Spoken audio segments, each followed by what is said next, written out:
Hello my dear students, so welcome back. I hope you all are fine. तो आज हम करेंगे class 9 के मैथ का असाइनमेंट नंबर 9। ठीक है बच्चों, डेट क्या है हमारी 16 नवंबर।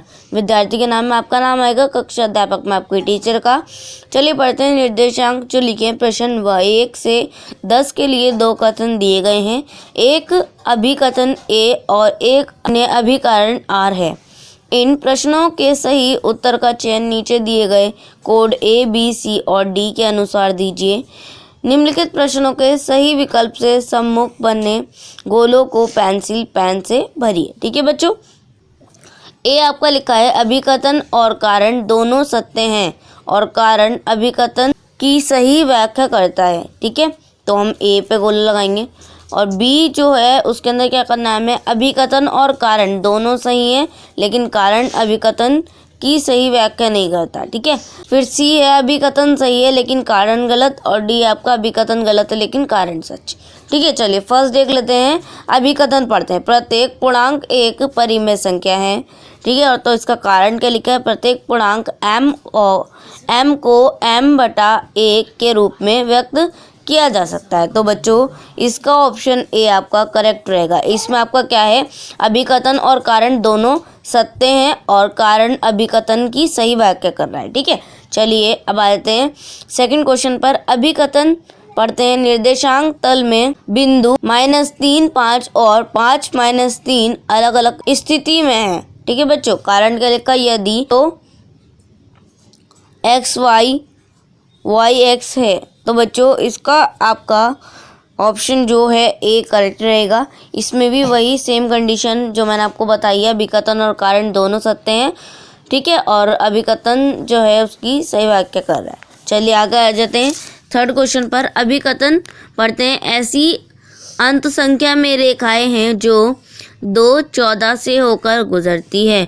कारण लिखा है इसका, 2 चरों वाले रेखक समीकरण के अप्रमितीय रूप से अनेक हल होते हैं। तो बच्चों इसका बी ऑप्शन आपका करेक्ट रहेगा। तो इसके अंदर आपका क्या है, अभिकथन और कारण दोनों सही है लेकिन कारण अभिकथन की सही व्याख्या नहीं कर रहा है। ठीक है, चलिए बढ़ते हैं फोर्थ क्वेश्चन पर। अभिकथन है आपका, रैखिक समीकरण x - 2y = 1 का उल्लेख बिंदु 3, 1 से होकर गुजरता है।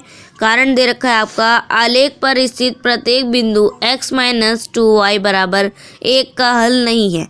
तो बच्चों इसका ऑप्शन आपका सी करेक्ट रहेगा। इसके अंदर क्या है बच्चों, अभिकथन सही है लेकिन कारण गलत है। ठीक है, चलिए फिफ्थ पर आ जाते हैं। अभिकथन है बच्चों आपका, एक त्रिभुज में 2 अधिक कोण होते हैं और कारण आपका दिया हुआ है, त्रिभुज के 3 कोणों का योग सदैव 180 होता है। तो बच्चों इसका ऑप्शन आपका डी करेक्ट रहेगा।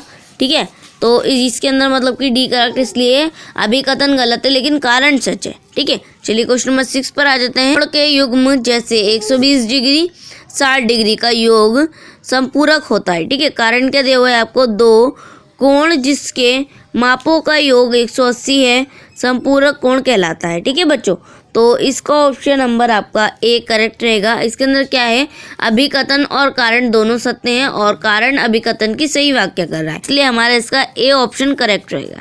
ठीक है, चलिए बच्चों आगे बढ़ते हैं। फिर आपका 7 क्वेश्चन है, अभिकथन त्रिभुज ए बी सी और त्रिभुज पी क्यू आर में यदि ए बी बराबर पी क्यू, ए सी बराबर पी आर और एंगल बी ए सी बराबर एंगल बी ए सी बराबर एंगल क्यू पी आर है, तो त्रिभुज ए बी सी सर्वांग सम होगा किसके बच्चों, पी क्यू आर के। तो इसका कारण क्या दिया हुआ है आपको, दोनों त्रिभुज एस एस एस सर्वांग समता से सर्वांग सम होंगे। ठीक है बच्चों, तो इसका ऑप्शन नंबर आपका सी करेक्ट रहेगा बच्चों। ठीक है, चलिए अब आते हैं क्वेश्चन नंबर 8 पर। अभिकथन पढ़ते हैं बच्चों। त्रिभुज की ऊंचाई 18 सेंटीमीटर है तो इसका क्षेत्रफल 72 सेंटीमीटर स्क्वायर है। इसका आधार 8 सेंटीमीटर है। कारण क्या दिया हुआ है आपको, त्रिभुज का क्षेत्रफल 1/2 गुणा आधार गुणा ऊंचाई। तो बच्चों इसका ऑप्शन नंबर आपका ए करेक्ट रहेगा। ठीक है, इसका अभिकथन और कारण दोनों ही सही है। ठीक है बच्चों, 9th क्वेश्चन है, अभिकथन पढ़ते हैं। एक त्रिभुज की भुजाओं का अनुपात 25:14:12 है तो इसका परिमाप 510 मीटर है। तो सबसे बड़ी भुजा 250 सेंटीमीटर है। कारण आपको दिया हुआ त्रिभुज का परिमाप a प्लस बी प्लस सी, जहाँ ए बी सी त्रिभुज की भुजाएं हैं। तो बच्चों 9th का करेक्ट ऑप्शन आपका ए रहेगा। इसके अंदर कारण कथन दोनों ही करेक्ट है। ठीक है, 10th क्वेश्चन आपका प्रथम पढ़ते हैं बच्चों। 6 के प्रथम 6 गुणजों का परिसर 9 है।